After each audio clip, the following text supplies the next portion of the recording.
इन cockroaches को दुनिया भर से और देश भर से प्यार मिल रहा है। तो मेरे को समझ नहीं आता कि हम कहीं गुलामी के युग में रह रहे हैं।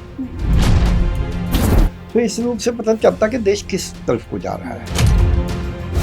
तो ये पेपर लीक जानबूझ के होता था, ये बात, ये एनटीए रली हुई है। तो जो मालिक है वो चौकीदार को सजा दे रहा है, चोर को नहीं दे रहा, क्योंकि चोर के साथ तो मिला हुआ है।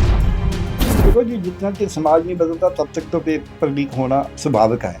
मैंने बोला फिर आप क्या कर रहे हैं? अगर समाज बदलने के, फिर समाज बदलने के लिए चलो ना।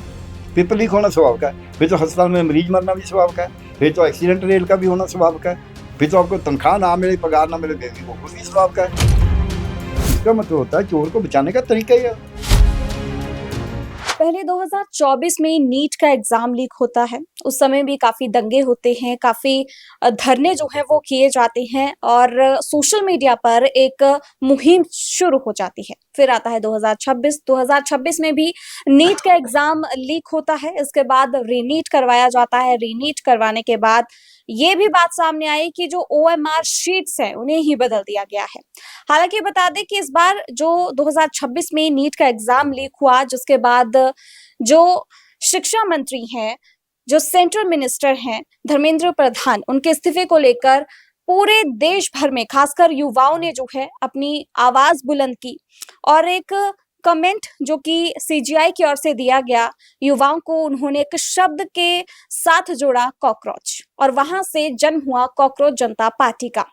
अभिजीत दीपके जो कि इस पार्टी के फाउंडर हैं, एक मुहिम सोशल मीडिया पर उठ खड़ी हुई, जहां पर पहले धीरे धीरे जो है वो लोग जुड़ने लगे, मिलियंस में ये एक आंकड़ा पहुंचा और उसके बाद दिल्ली में, यानी कि जो देश की राष्ट्रीय राजधानी है, वहां पर उठ खड़ी हुई जो किसान आंदोलन था। उसके बाद का ये अब तक का सबसे बड़ा आंदोलन। 20 जुलाई को हमने देखा किस तरीके से जो तमाम युवा थे, ना जाने भारत के ऐसे कौन कौन से कोनों से वो आए थे और एक बड़ा आंदोलन किया गया। लाठियां बच्चों ने खाई, प्रदर्शनकारी जितने वहां पर मौजूद थे, बहुत से लोगों का अलग अलग जो देश अलग अलग वर्गों के लोगों का समर्थन बच्चों को मिला। इस पूरे मामले पर बातचीत करने के लिए आज हमारे साथ मौजूद हैं एक बेहद ही इंटेलेक्चुअल पर्सनैलिटी, जो कि साल 1991 से लेकर 1995 तक भारत सरकार में एडवाइजर के तौर पर भी काम कर चुके हैं। बहुत बहुत स्वागत है डॉक्टर प्यारे लाल गर्ग जी का। सबसे पहले सर आपका बहुत स्वागत है हमारे साथ। आपका शुक्रिया जी। आप देखिए सर, आप भली भांति जानते हैं आज के समय में क्या माहौल पूरे देश में बना हुआ है। सबसे पहले CJP की अगर मैं बात करूं, CJP कॉकरोच जनता पार्टी, कॉकरोच जिसे आमतौर पर जब भी कोई इंसान घर में देखता है तो फटाफट से हिट लेकर आ जाता है, उसे भगाने लगता है, लेकिन इन कॉकरोचेस को दुनिया भर से और देश भर से प्यार मिल रहा है। देखिए, आपने बता ही दिया कि कॉकरोच ये पार्टी कैसे बनी। जब हमारे देश के जो मुख्य न्यायाधीश हैं ऐसी बातें करेंगे हमारी युवाओं के लिए, हमारी युवतियों के लिए, तो मेरे को समझ नहीं आता कि हम कहीं गुलामी के युग में रह रहे हैं या ये स्लेवरी है। आप बच्चों को, अगर आपका कोई मतभेद भी है तो एक तरीका है बात करने का, तो उनको आप कॉकरोच बोल रहे हैं। और दूसरे जो जाते हैं आपके पास पर्यावरणविद, तो उनको बोलते हैं आप तो बाधा बनते हैं इसमें विकास में। जो SIR में हेराफेरी होती है, जो बोलते हैं आप 3 लोग जज बैठ के साहबान बोलते हैं कि ये सब कुछ ठीक हुआ है, और तब ये बोलते नहीं जब वो गणेश कुमार कह देता है कि हाँ आप प्रबुद्ध लोग हैं लेकिन हम भी कम प्रबुद्ध नहीं है, हम भी संविधान के संस्था हैं, तब तो आप अपनी इज्जत भी नहीं बचा पाए। ये जो लड़के लड़कियां थी इन्होंने तो कुछ नहीं बोला। तो इस रूप से पता चलता कि देश किस तरफ को जा रहा है। लेकिन मैं तो पुरानी पीढ़ी वाला हूँ, हमने तो देश का आज़ादी का वो आगाज देखा है, वो सुबह देखी है, वो सूर्य के दादिमा देखी है कि कैसे ये सूर्य उग रहा था, तो उसी में हम पले बड़े हैं। इसलिए हमें मालूम है कि कैसे बड़ों की इज्जत करनी है, कैसे बड़ों ने हमें सिखाना है और प्यार करना है। हम कोई माँ के पेट से तो सीख के कोई भी नहीं आता। ये तो मनु तो कोई कोई होगा ना कहानी, तब भी उसने कहानी सुनी तभी तो पता चला। अगर कहानी कोई नहीं सुनेगा फिर तो माँ के पेट से बिल्कुल ही नहीं सीख सकता। तो इसलिए जो भगवान ने बनाया तो इंसान है केवल, उसके जो दिमाग में हमने पूरा ज्ञान भरना है, वो तो भगवान ने 5 ज्ञान इंद्रिय दिए हैं। तो 5 ज्ञान इंद्रियों से वो ज्ञान एकत्र करता है, सहेजता है, और 5 कर्म इंद्रियों से ज्ञान का उपयोग करता है, उससे उसका और ज्ञान बढ़ता है। तो इसलिए वो ज्ञान आप देते नहीं। अब सबको कॉकरोच ये वो, कोई बोलता है ये तो पशु है, तो पशु तो आपने बनाया है, वो तो भगवान ने तो इंसान बनाए थे, भगवान ने तो इंसान बनाए थे, आपने उनको कॉकरोच बना दिया। आपके पास तो कॉकरोच को मारने की भी पावर नहीं है। आपको कॉकरोच मार सकते हैं, बना सकते हैं, सूर्यकांत बना सकता है, कॉकरोच बना के दिखाए। तो आपको तो मतलब मारना आता है, आपको बनाना नहीं आता। मैं क्यों ये बात बोल रहा हूँ, सूर्यकांत उस, जब उनके 3 जज उस बात को डील करते हैं जो इंसान ने बनाई है, संविधान इंसान ने बनाया ना। मैं उस विज्ञान का विद्यार्थी हूँ जिसका मैं एक डील करने वाला उसका मिस्त्री हूँ, जिसको उस मशीन का मिस्त्री हूँ जिसको मैंने नहीं बनाया, जिसको इंसान ने नहीं बनाया, जिसको भगवान ने बनाया है। हम उसके मिस्त्री हैं। अब देखिए, कोई बनाने वाला भगवान है, उसके हम मिस्त्री हैं, तो हमारा काम कितना मुश्किल होगा। इन्होंने तो वही काम करना जो इंसान ने बनाया है। किसी प्रबुद्ध इंसान ने बनाया होगा तब भी ठीक नहीं कर रहे, इससे पता चलता है। अब क्या हुआ, ये सबको मालूम है कि आपने बता ही दिया, आपने केवल 25वीं छोड़ दिया, क्योंकि जो खबर हमें आता है आपको चाहिए, मेरे को, क्योंकि मैं यूनिवर्सिटी का रजिस्ट्रार भी रहा हूँ, मैंने पेपर लीक बंद किया, यहाँ तब स्टेट करती थी। तो ये पेपर लीक जानबूझ के होता, पहली बात। ये एनटीए रड़ी हुई है, जो राष्ट्रीय जो टेस्टिंग एजेंसी है, परीक्षण जो संस्थान है, वो इनसे मिला हुआ है। मिलने के बगैर ये हो ही नहीं सकता लीक। दूसरा मिलने का क्या सबूत है? आप बोलेंगे साक्ष्य क्या है? आपने बोल दिया, ऐसे तो कोई भी लांछन ला देगा। साक्ष्य ये है कि जब आपको लीक का पता चल जाए, शंका पड़ जाए, तो आप उसका ध्यान करते हैं। आपको ऐसे लगे ये बोलने कि आवाज नहीं आ रही मैम, तो आप फटाफट आपका माइक ठीक करेंगे, क्योंकि आपकी चिंता है कि वो वहां ठीक जाना चाहिए। नहीं तो आप बोले नहीं ठीक है, आपको मालूम नहीं है, ऐसे बोल देंगे, क्योंकि आपकी कोई चिंता नहीं होगी। अब जब उनको 18 जनवरी को 18 अप्रैल को अखबारों में खबर आ गई कि ये पेपर लीक हो रहा है, तो उन्होंने दबका मारा, दबकाया लोगों को एनटीए ने कि बिल्कुल पेपर लीक नहीं हो रहा, हमारा ऐसे पूरा पाबंद है, कुछ नहीं हो रहा। उसके बाद 28 अप्रैल को आया, तब उन्होंने बोला जो यूट्यूबर ऐसे करते हैं उनको हम एक्शन लेंगे।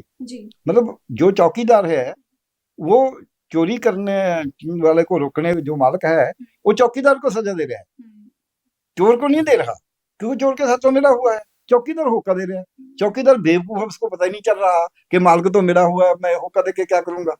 तो ये दूसरी बात है। फिर इनको 3 तारीख को का भी पेपर हुआ, पहले दफा 1 तारीख को या 3 को मई को सुबह का जब हुआ, तो 2 दफा होता है ये, आधा सुबह आधा शाम को। सुबह जो मॉर्निंग सेशन हुआ सवेर का, तो सवेर का जो सेशन हुआ उसके बाद आ गया कि ये तो पेपर लीक है, तो फिर भी नहीं माने। फिर शाम वाले का भी आ गया। 7 तारीख तक ये माने नहीं कि पेपर लीक है, 11 को माने हाँ लीक है, फिर उसके बाद माने कि इसको हमने कैंसिल किया, पहले कैंसिल नहीं किया।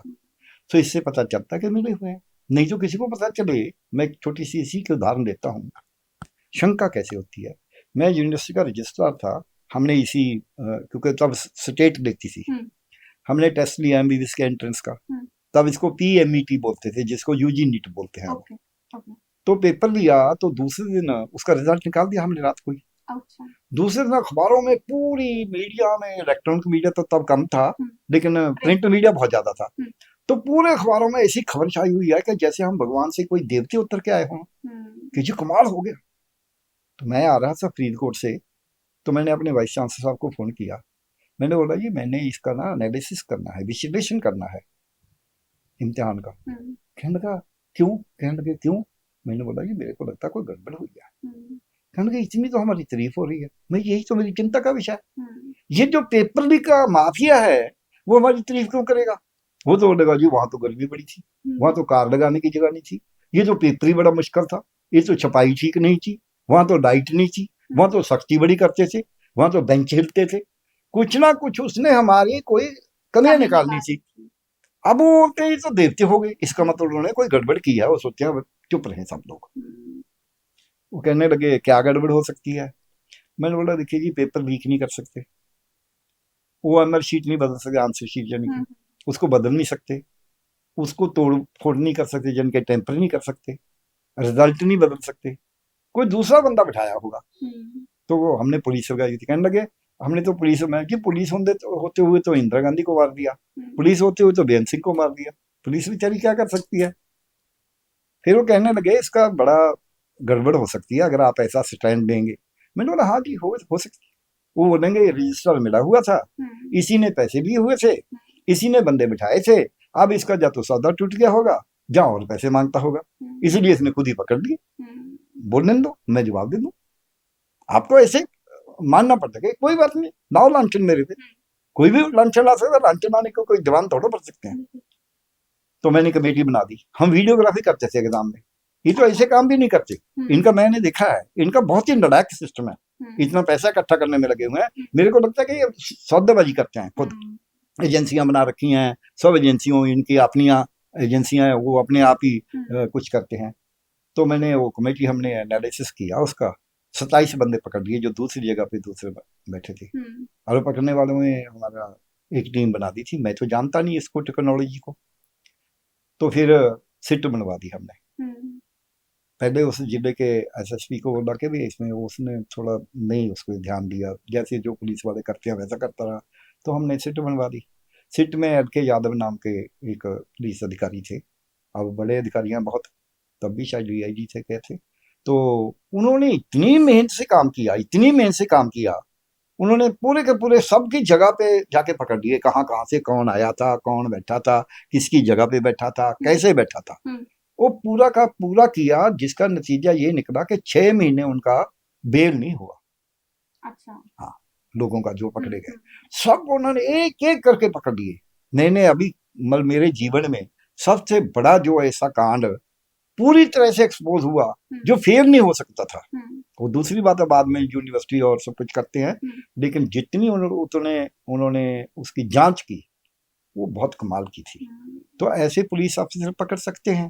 अब ये तो काम करने को तैयार ही नहीं है इन बातों के। सो इसलिए जब ये बातें कर रहे हैं पेपर लीक का मामला, अब क्या है, एनटीए का चेयरमैन बोलता है लीक नहीं हुआ, तो ये तो थोड़ा सा ब्रीच हुआ, उसको बोलो ब्रीच को तो बोल के बोलते हैं, ये तो फट गया। लीक तो होता है जरा सा मामूली सा निकलना ही, तो हर एक बच्चों को पता कि लीक क्या होता है। ये लीक का मीनिंग हमें नया समझा रहा है, जिसका मतलब ये ग्रामर भी नहीं लिख रहा है, ये लैंग्वेज भी नहीं बना रहा है। तो इसलिए एनटीए जिम्मेवार है, उसमें धर्मेंद्र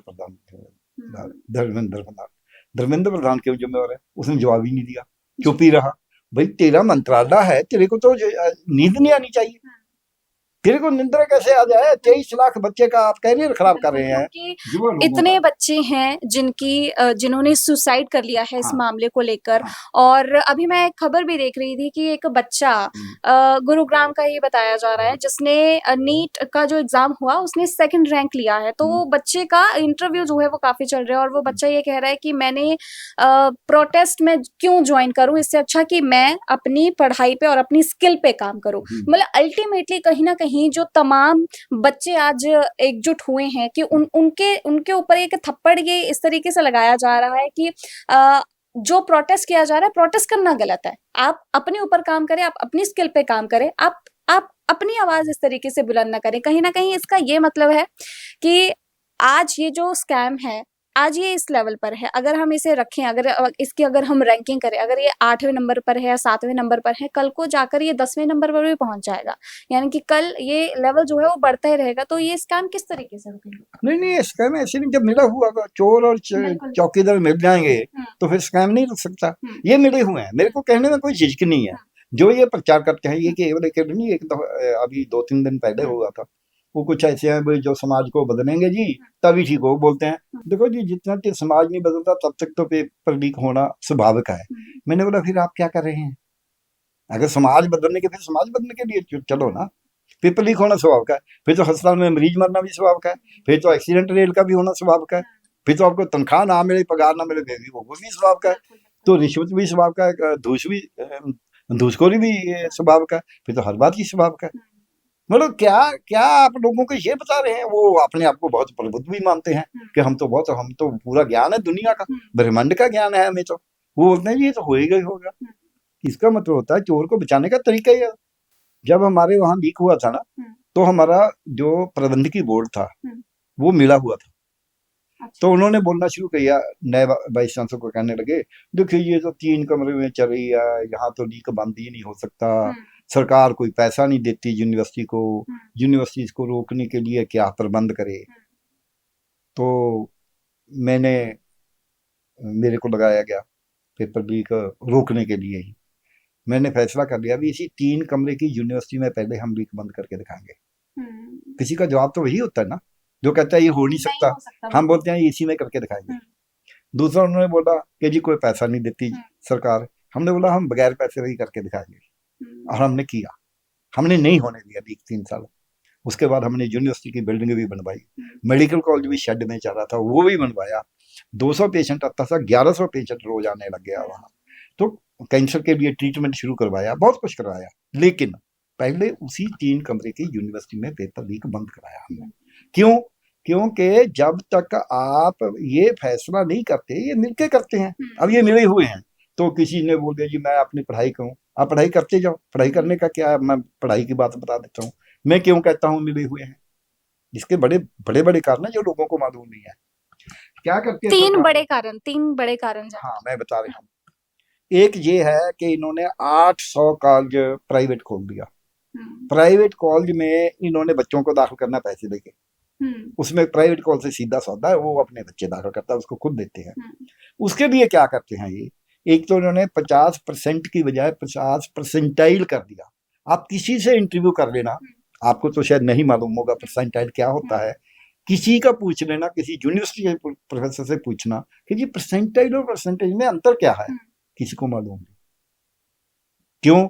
उन्होंने सोचा होगा यार परसेंटाइल एक ही बात है, नहीं होगा, मतलब है? उनको जिनसे आप ये जिक्र कर रहे हैं ना कि परसेंटाइल एंड परसेंट के बीच में, उनको ऐसा लगता होगा कि ये सिनोनिम ही है कहीं ना। आम लोगों को नहीं, उनको तो मालूम है, जिन्होंने किया उनको मालूम है।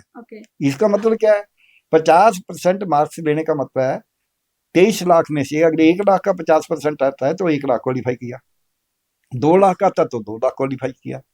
50 परसेंटाइल का मतलब ये है कि जितने बच्चे पीर हुए हैं उनमें से आधे का 50% बच्चे जो हैं ऊपर में जो आए, चाहे उनका 1 नंबर हो, अच्छा, वो पास है। इसीलिए 12% 8% नंबर लेने वाला पास होता है। पहली तो ये बड़ी लगी है। उसके बाद क्या करते हैं, परसेंटेज से परसेंट करना 1। सेकंड क्या है, क्योंकि प्राइवेट कॉलेज खोले हुए हैं, उनका अभी भी पेट नहीं भर रहा। ये तीसरी काउंसलिंग के बाद MD-MS में भी जो PG नीट है, ये UG नीट है ना, PG नीट में भी ऐसे करते हैं। ये फिर ना रिडक्स कर देते हैं क्वालिफिकेशन में, -120 वाले को नंबर दाखिला देते हैं MD-MS में, जिसका 0 भी नहीं आया। -120 वाले को दाखिला ऑफिशियली चिट्ठी निकालते हैं तीसरी काउंसलिंग के बाद। कैसे? क्योंकि वो पैसा देके जिसके बाद 3 करोड़ रुपया है वो MD में दाखिला लेता है, तो उसमें शेयर इनको भी आता है। इनको पूछो भी पास मार्क्स तो 50% है, तो वो तो 0 भी नहीं दे पाया, उसको आप MD करवा रहे हैं। फिर बाद में इनका जो ये चिंटू हैं इनके, मैं तो चिंटू ही बोलूंगा, जो इनका IT सेल है, जैसे ये एक लड़का बोल रहा है, देखो जी ये रिजर्वेशन वाले खराब करते हैं। रिजर्वेशन वाले को तो वाले के पास तो इतने पैसे नहीं होते, वो तो 50% में 40% पे दाखिल होता है, 40% तो लेता है, तो 0 भी नहीं दिया इसमें। तो देखिए -120, तो इसलिए उसमें पैसा है। अब ये क्या करते हैं पेपर, फिर उसके बाद इनका काम नहीं चलता। तीसरा कारण इनका क्या है, तीसरा कारण ये है कि जो धन्ना सेठ हैं, जो सरकारी 2 नंबर का ब्लैक का पैसा में अपने बच्चे को पढ़ाना चाहते हैं, लेकिन ब्लैक का पैसा सीधा तो दे नहीं सकते, वो क्या करते हैं पैसा इनको देते हैं कि हमारा बच्चा फर्स्ट आ जाए, तो बोलेंगे कि हमारा बच्चा तो मेरिट पे है। ये बात मेरे को मालूम नहीं थी। अच्छा, क्यों? मैं बताता हूँ यंग जनरेशन कैसे होती है। मेरी बेटी को मैंने बोला, मेरी बेटी कहने लगी पापा ये 50 लाख में दाखिल कराते हैं बच्चों को पेपर लीक करा के, वो खुद डॉक्टर है। मैंने बोला 50 लाख की क्या जरूरत है, जब 37 लाख में तो NRE में दाखिल हो जाता है। वो कहने लगी पापा आपको नहीं मालूम, 37 लाख व्हाइट में देना होगा। अच्छा। और लोगों को पता चल जाएगा कि ये नालायक है, NRE सीट पे आया है। 50 लाख ब्लैक में देना होगा, और वो नंबर 2, 3 पे आएगा। बड़ा लोगों में बढ़ाएंगे कि हमारा बच्चा तो बहुत इंटेलिजेंट है। मेरे को लगा यार बात तो सच्ची है, जिसके पास अरबों रुपया है सैकड़े करोड़ों है, वो तो 50 लाख में अपने बच्चों को लोगों में ऐसे पेश करेगा कि देवता ये तो बहुत ही इंटेलिजेंट है। ये मेरे को तब समझ आया जब एक नए यंग लड़की ने मेरे को बोला।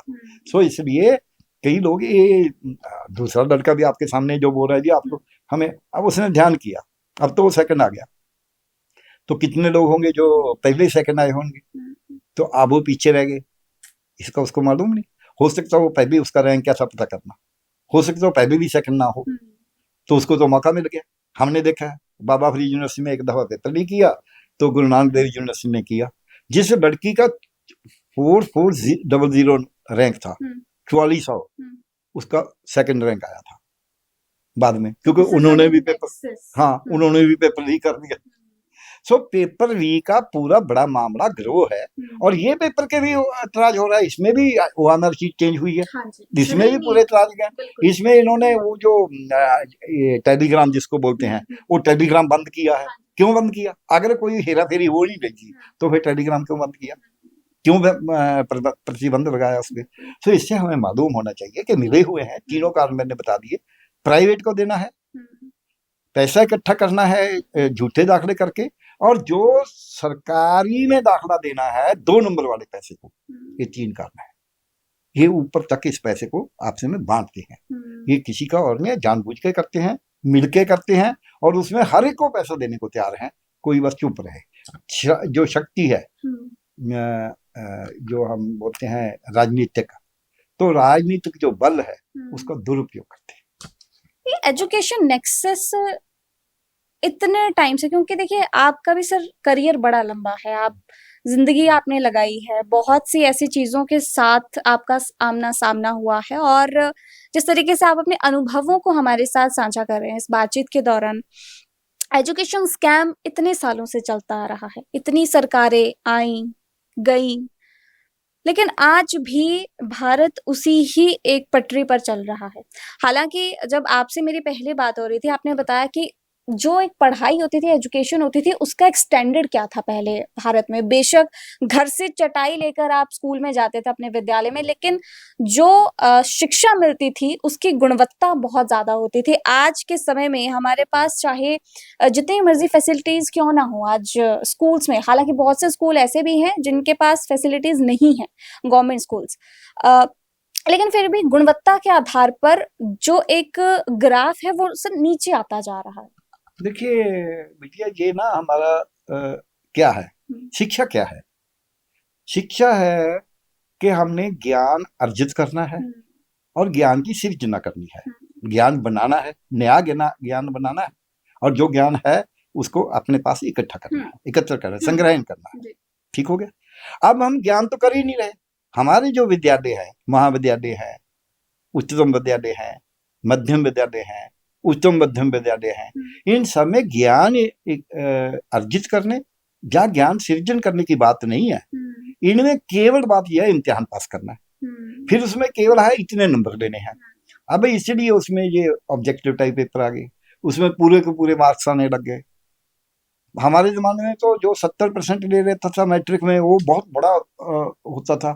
आज तो 99% वाला भी 100% वाला भी बोलते हैं जी शायद 101 ही आ जाने चाहिए थे, हैं। सो इसका मतलब है हम केवल अंकों की बात करते हैं, हम आंकड़ों के खेल में पड़ गए, हम ज्ञान नहीं अर्जित कर रहे। अभी आपने सुना होगा नालंदा और तक्षशिला यूनिवर्सिटी, आप मानेंगे उसमें कितनी ज्यादा लाइब्रेरी बड़ी थी। उसमें जिसको प्रवेश मिल गया उसको कोई डिग्री नहीं मिलती थी, उसका कोई इम्तिहान नहीं देते थे।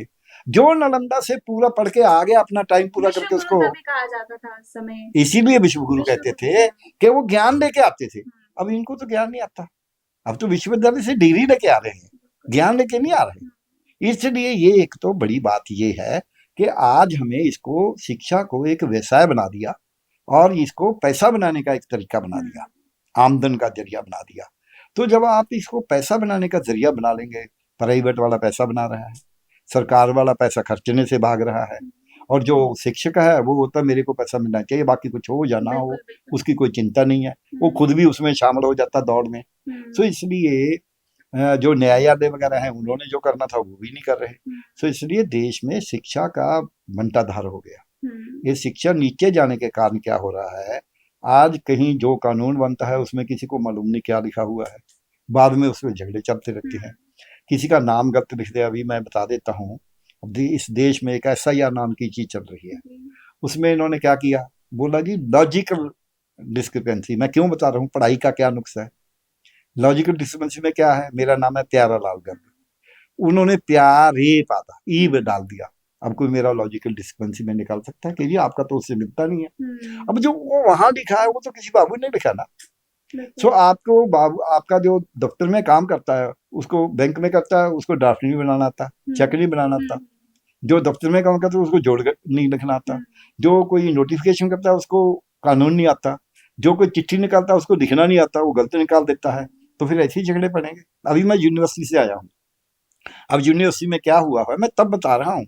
एक तो इनकी मंशा नहीं है। अब यूनिवर्सिटी में तो इतने बड़े वो तो UIT की प्रोफेसर है, जो वाइस चांसलर है, तो साइंस पढ़ी हुई है।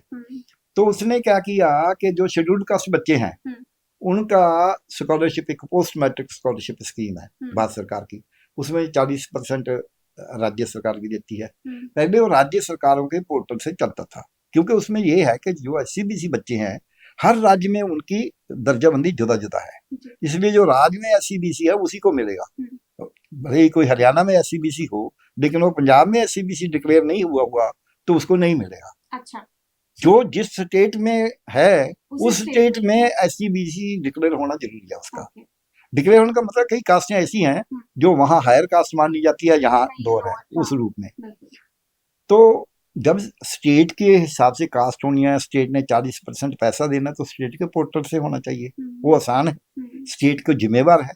लेकिन इन्होंने अब कर दिया कि हमारे पोर्टल पे करेंगे, आप पैसा स्टेट से लेंगे, केंद्र ने पोर्टल बना दिया। अब केवल पोर्टल चेंज किया है, कोई उसकी कंडीशन चेंज नहीं की, एलिजिबिलिटी की या कुछ भी। पंजाब यूनिवर्सिटी ने उन बच्चों का स्कॉलरशिप रोक दिया, ये बहाना लगा कि जी तो स्कीम नहीं होगी। उसमें कुछ नहीं रुका। अभी मैं वहां था, फिर उसको बहुत लड़ा, उन्होंने धरना किया, तो उन्होंने बच्चों ने, तो उन्होंने बोला कि जी ठीक है हम निकाल देते हैं चिट्ठी, मैं आपके पास 1 बजे पहुंच जाता आपसे आने से पहले। क्या हुआ, वो चिट्ठी वेट करते रहे। फिर मेरे को टाइम हो गया, अभी मैं तो अब जाना है भाई, तो पहले मैं 12 बजे चलना था, फिर मैं 1:10 पे चला, 15 मिनट पे। तो मेरे को वो चिट्ठी निकाल, चिट्ठी में क्या लिखना था, 2 लाइनें लिखनी थी। जब आपने बोल दिया हाँ हमसे गलती हो गई, आप लिख दो कि जी फला नोटिफिकेशन है। उसमें भारत सरकार ने एक पोर्टल चेंज किया है, लेकिन इसकी जो शर्तें हैं वो कोई चेंज नहीं, कंडीशंस कोई चेंज नहीं की, शर्तें तो वही हैं। इसलिए जो पोर्टल में कोई दिक्कत आ रही है तो हम सॉल्व करेंगे, शर्तों की तो कोई झगड़ा नहीं है। ये 2 लाइनों का लेटर निकाल दिया। वो तो जो वाइस चांसलर अपने स्टेनो को बुला के डिक्टेट कर सकती थी, वो वेट करा रहे हैं, क्योंकि उनको मालूम नहीं, या तो जान के नहीं करना चाहती, जानबूझ के, जब मालूम नहीं है। अब ये धर्मेंद्र प्रधान जानबूझ के नहीं कर रहा, एनटी का चेयरमैन जानबूझ के कह रहा है कि जी लीक नहीं है। 180 में से 150 सवाल लीक हो गए, आप बोलते हैं लीक ही नहीं है, और क्या लीक होता है, इसको बोलो।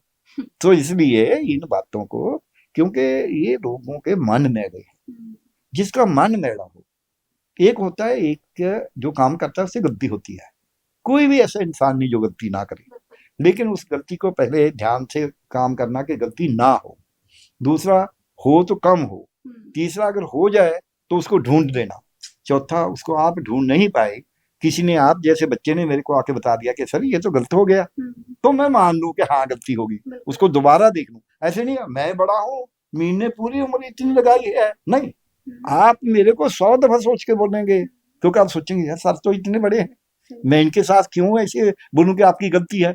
आप 10 दफा चेक करके बोलेंगे, ऐसी बात तो नहीं है। आजकल के बच्चे इस बात में बहुत शार्प हैं, वो देख के ढूंढ के बात करते हैं।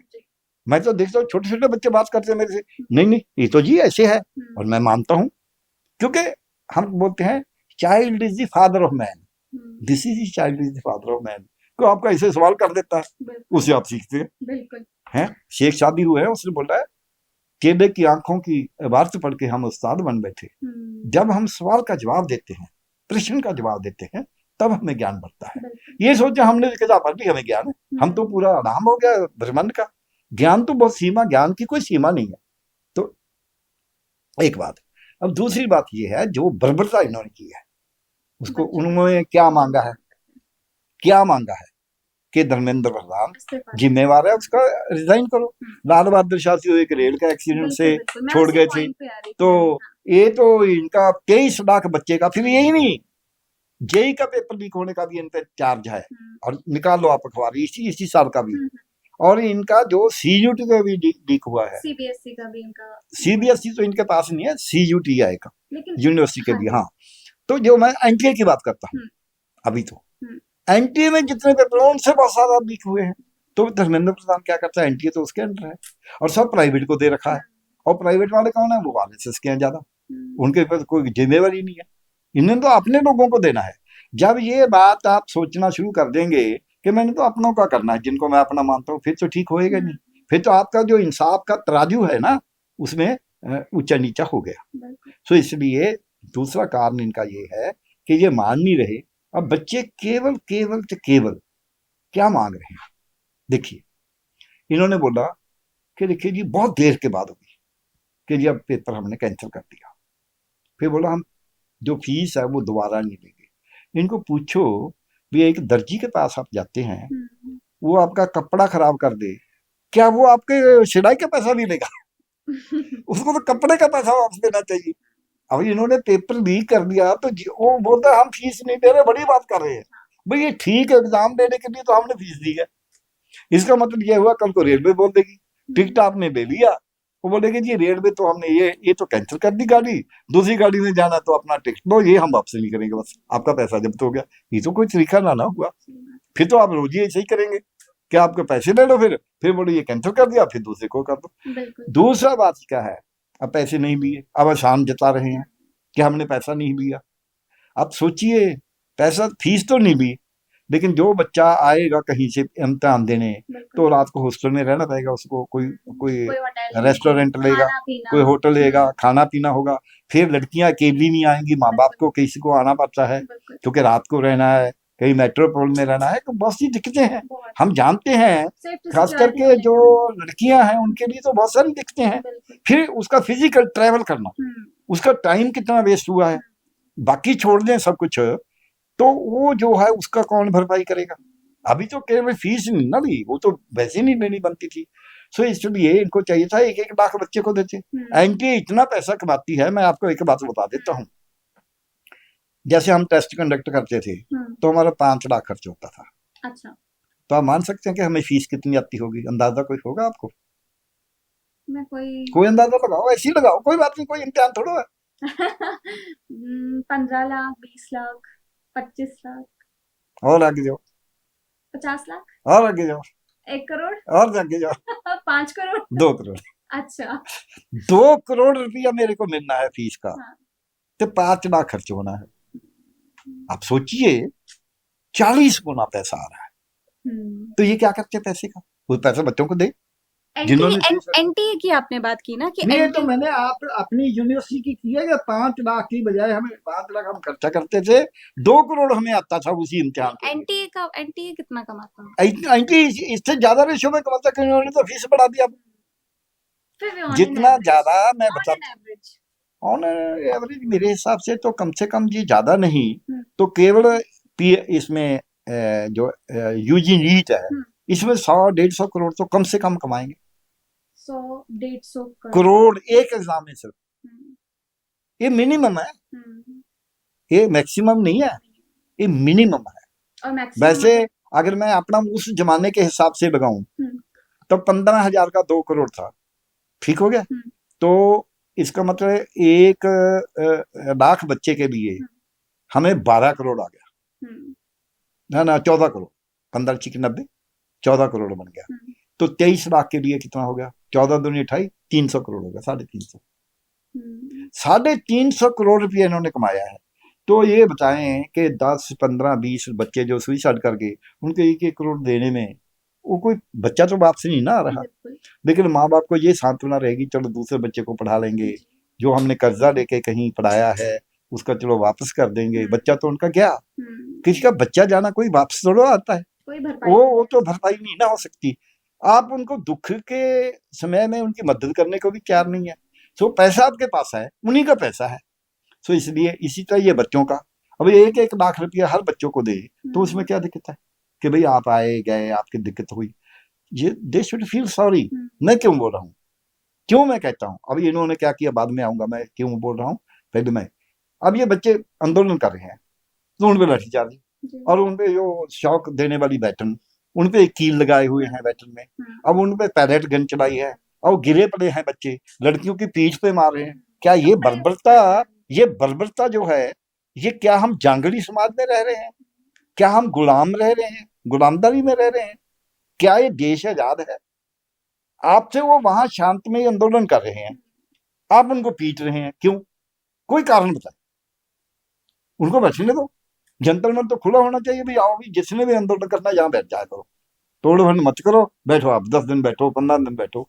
अब इनकी मेंटेलिटी इतनी माड़ी है, बच्चों को पीट रहे थे, बच्चे भाग के, वो मंदिर वालों ने दरवाजा बंद कर दिया। वैसे मंदिर के पुजारी बनते हैं, गुरुद्वारे वालों ने उनको लंगर दिया, आ जाओ, कोई नहीं, हमारे पास आ जाओ।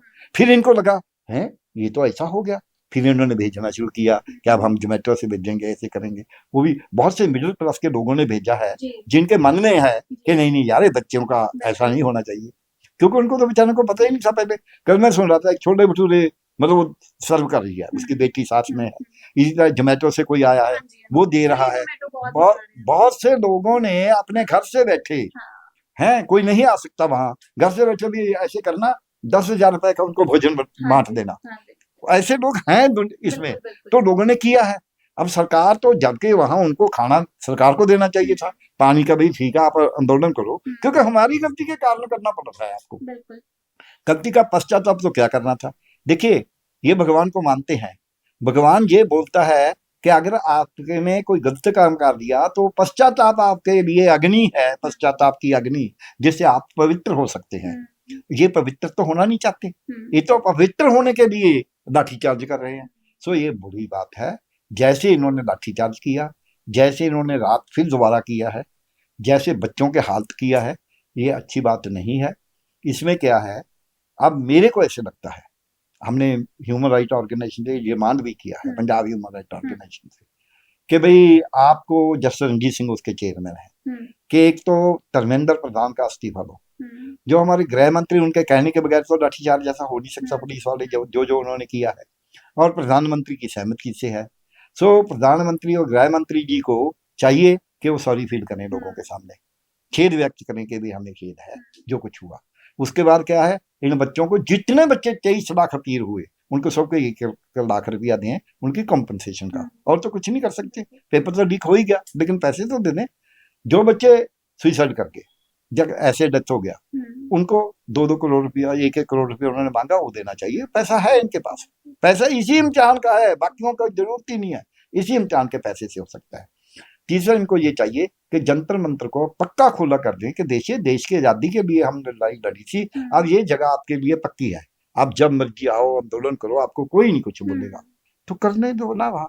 और जब कोई आंदोलन होता है, जैसे मेले होते हैं, वहाँ हम प्रबंध करते हैं, मैं हेल्थ में रहा हूँ, हम वहाँ बीमारी को रोकने का प्रबंध करते हैं, टेम्परेरी उसमें शौचालय बनाते हैं, पानी का प्रबंध करते हैं। तो वैसा प्रबंध करना चाहिए वहाँ, क्योंकि आंदोलनकारी आए हुए हैं, तो उनके लिए पानी भेजें, उनके लिए शौचालय का प्रबंध करें, उनके लिए खाना भेजें कि भाई आप तो खाना तो हम देंगे। अब गुरुद्वारा साहब दे रहा है, ये तो दे नहीं रहे, इनके तो मंदिर भी नहीं दे रहे। तो इसलिए हमें ये सोचना होगा कि क्या हम एक आजाद देश में रह रहे हैं। This is one. टू, क्या ये पेपर लीक, आपने पूछा था पेपर लीक बंद हो सकता है?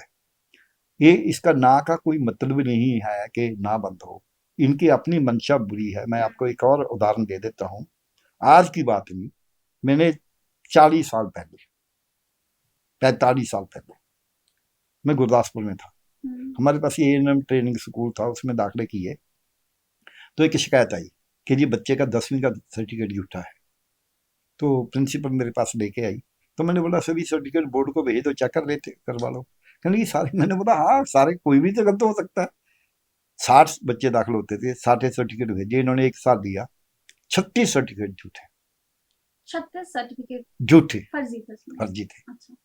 तो वो ले आई मेरे पास प्रिंसिपल के लिए, 36 झूठे आ गए। मैंने बोला लिख के लगा दो कि इन सबको निकाल दिया, बाहुक्म सम्मो, अपनी जिम्मेवारी मत लेना। कोई आपसे पूछे, मीडिया वाला पूछे, तब तो प्रिंट मीडिया था, उनको बोलो जी मेरे को मालूम नहीं है, एसएमएस साहब से बात करो, क्योंकि मेरा नाम लिखा है उस, उनसे पूछ लो जी उनका हुक्म है, मेरे को तो पता ही नहीं क्या है। आपने कुछ नहीं बताना कि हमने चेक कराया, क्या किया क्या नहीं, मैं बताऊंगा। आप बस बोलना देखिए जी उनका ये लिखा होगा, चिट्ठी सामने आपके, ये चिट्ठी देने से कापी दे देती हूँ, आप उनसे बात करो। तो तब मैंने वो निकाली। वो कोर्स 18 महीने का था। 15 महीने हो चुके थे जिन बच्चों को, उनको मैंने निकाला 36 को, क्योंकि उनको तो अधिकार ही नहीं था दाखिल होने का।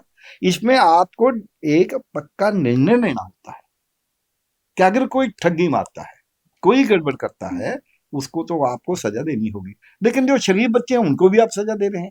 आप तो उल्टी बात कर रहे हैं, पेपर लीक तो आपने किया है, सजा आप बच्चों को दे रहे हैं। इसलिए इनके इरादे मारे हैं। ये चाहते हैं कि लोगों को इतना तंग किया जाए, इतना तंग किया जाए कि वो हमारे पाँव छूने शुरू करते हैं। और 2-4 लोग इनके चिंटू वगैरह ऐसे बना लेते हैं जो ऐसी बातें करते रहते हैं। दुनिया में बहुत से हैं। इनके एक है वो मतलब बातें ऐसी करते हैं कि जी कॉकरोच के लिए हमने तो हिट ले आए हैं। उनसे पूछे कोई भी, कॉकरोच कई दफा हिट से भी नहीं मरता, लेकिन वो जो हिट छिड़कने वाला है ना, कई दफा उसको चढ़ जाती है, वो मर जाता है। देखिए इस आंदोलन के दौरान सर जो पूरा सोशल मीडिया है ना वो भी दो फाड़ हो चुका है। मतलब जो लोग हैं बहुत से अलग अलग विचारों से आते हैं, डिवाइड हो चुके हैं लोग। बहुत से लोग जो कि इस पूरे प्रोटेस्ट को, इस मुहिम को सपोर्ट कर रहे हैं, बहुत बढ़ चढ़ कर रहे हैं। और दूसरी तरफ कुछ लोग ऐसे हैं जो कि इसे कुछ टेररिज्म से एफिलेटेड बताया जा रहा है कि ये आतंकवादी हैं, और इन्हें फंडिंग जो है वो कुछ ऐसे नकारात्मक संस्थाएं हैं विदेशों में बैठी हुई उनकी ओर से की जा रही हैं। कुछ ये भी कह रहे हैं कि जो इस प्रोटेस्ट में लोग आए हैं, आधे से ज्यादा लोगों को पता ही नहीं है कि एक्चुअल में मुद्दा है क्या, एक्चुअल में वहां पर चीजें क्या चल रही हैं। तो बहुत सी प्रतिक्रियाएं ऐसी आ रही हैं। क्या कहेंगे आप उन लोगों के लिए जो कि इस प्रोटेस्ट को अभी तक समझ ही नहीं पा रहे हैं कि एक्चुअल में किस बड़े लेवल का फ्रॉड उनके साथ चल रहा है? ना कि सिर्फ देखिए, जब किसी के घर का बच्चा जाता है ना, तब वो दर्द किसी को महसूस होता है कि आखिरकार हुआ क्या है। जो अभी तक उस पटरी पर चला ही नहीं, जिसे पता ही नहीं कि हाँ इसका दर्द है क्या, वो इस तरीके की टिप्पणियां देंगे। तो आप उनके लिए क्या क्या कहना चाहेंगे? देखिए पहले तो एक है हमारे इंग्लिश वाले बोलते हैं only the wearer knows where the shoe pinches. जिस तन लागे सो तन जाने, अवर के जाने पीर पराई। जिन्हें कभी ऐसा नहीं किया उनको क्या मालूम है, वो तो घर में बैठे हैं। दूसरी बात जो कहते हैं कि जी बाहर से आए हैं उनको फंडिंग होती है, ये जो दीपके है ये आप पार्टी का है। आईटी देखता था ये ते आईटी देखता था। अब जब वो आया तो उसको कौन लेने गया एयरपोर्ट पे? अगर वो ऐसा देशद्रोही था तो ये सरकार क्या करती थी? सरकार तो किसी को आने नहीं देती ऐसे, तो उसको तो बुके लेके गए।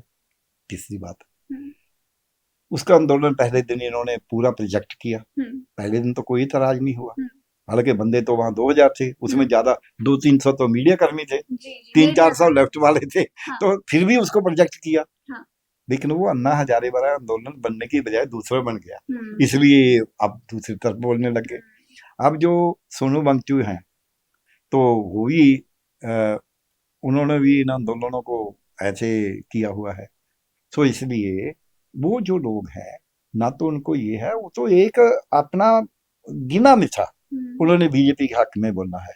लेकिन एक बात पक्की है, जो बात बच्चे वहां आ रहे हैं, जो आपका सवाल है उसका मैं ये जवाब दे रहा हूँ। मैंने जितने सुने हैं, जिस भी बच्चे से पूछा है उसने एक ही बात कही है कि जी हम ये खर्चा करते हैं, हम ये नहीं चाहते कि पेपर लीक हो। और ये तो बात उनको मालूम है ना, तो और तो कुछ कह ही नहीं रहे हो। वो तो ये भी नहीं कह रहे कि मोदी सरकार में कमी है, वो तो ये कहना कि पेपर लीक हो रहा है, हमारे जीवन का है, हमारे घर वाले इतना पैसा कर चुके हैं। ये बातें उन बच्चों को आपके ख्याल में मालूम नहीं है? बल्कि जो ये लोग कह रहे हैं ये उन जो युवा और युवतियां हैं उनकी इंसल्ट कर रहे हैं। क्यों? क्योंकि वो तो बहुत सियाने हैं इस बात में।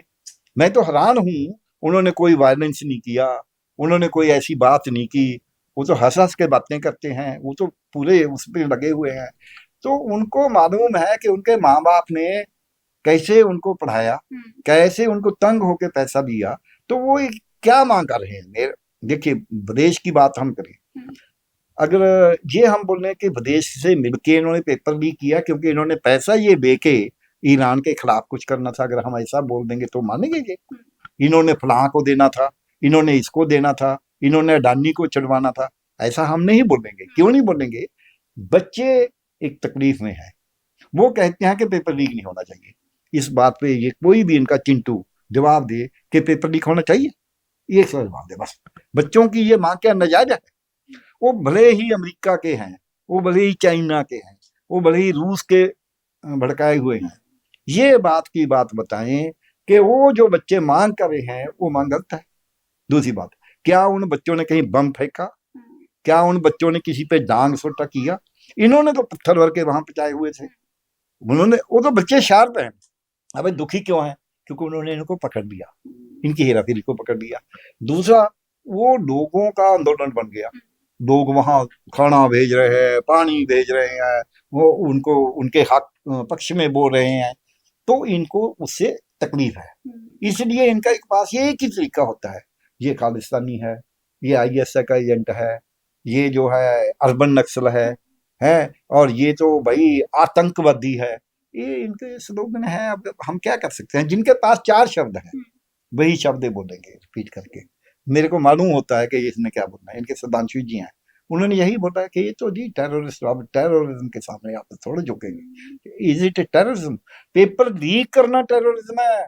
You are creating terrorism. आप टेररिज्म को कर्म नहीं कर रहे, आप टेररिज्म को जन्म दे रहे हैं, क्योंकि आप अपने हित के लिए पेपर लीक कर रहे हैं। और आपने आपकी जो है वर्टिबल कॉलम, जो आपकी रीढ़ की हड्डी है, वो इतनी झुक चुक गई है कि आप सच को सच भी नहीं कह सकते। आप में हिम्मत नहीं है, क्योंकि आपको पता है कि आपको डांग पड़ेगी जब सच बोलेंगे। क्या आपके मुंह में ताला लग गया कि आप कहें यार पेपर लीक तो बड़ी बुरी बात है?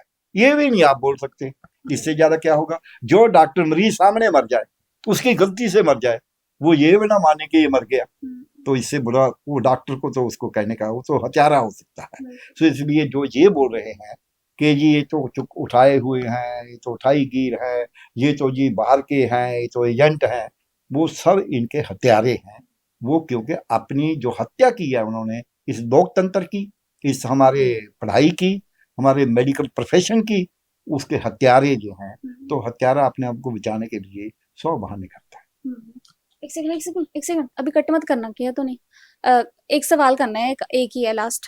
थोड़ा सा ना उसको थोड़ा जल्दी, क्योंकि बैटरीज के खत्म होने वाली है, तो थोड़ा अच्छा सर, एक आखिरी सवाल मैं आपसे पूछना चाहती हूँ कि प्रोटेस्ट किया जा रहा है और प्रोटेस्ट के बावजूद भी इस्तीफा देखिए नहीं, मंत्री कोई नुमाइंदा नहीं पहुंच रहा, कोई बातचीत करने के लिए तैयार नहीं है। क्या संविधान में ऐसी कोई चीज है, कोई ऐसी पावर जो देता है आमजन को कि अगर आप शांतिपूर्ण तरीके से प्रदर्शन भी कर रही हैं लेकिन उसके बावजूद भी आपकी सुनवाई नहीं हो रही, तो क्या वो संविधान में ऐसी कोई चीज है जो आमजन को एम्पावर कर सकता है, जो उनकी जो चीज की वो डिमांड कर रही हैं वो करने के लिए? संविधान में तो पावर यही है कि वी दी पीपल। संविधान किसने दिया है? We the people of India, लोगों ने दिया ना। फिर लोग आंदोलन करते हैं, आंदोलन और बड़ा होगा, तो वो इस्तीफा एक थोड़ा होगा, फिर प्रधानमंत्री जी का भी होगा, गृह मंत्री जी का भी होगा, सरकार भी टूटेगी। फिर तो ऐसा होगा अगर नहीं मानेंगे। पहले जो आंदोलन था, किसान आंदोलन, 380 दिन तो नहीं माने, तो फिर मानना पड़ा ना, फिर वापस लिए ना कानून। तो इसी तरह से होगा। जनता के पास एक पावर है, संविधान ने पावर दिया कि आपने ये संविधान दिया है, इसकी रक्षा भी अब आप करेंगे, क्योंकि वो जो सुप्रीम कोर्ट और वो तो करने से मना कर गए, वो तो भाग गए। अब आप ही रक्षा करेंगे। आप रक्षा करने के लिए आपको सड़कों पे आना होगा। वो सड़कों पे आ रहे हैं, और इसका जवाब तो फिर ऐसे ही होता है। जितना भी दुनिया में शासक ऐसे आए हैं जिन्होंने बहुत डंडे से पीटा है, लेकिन आखिर में वो गए हैं।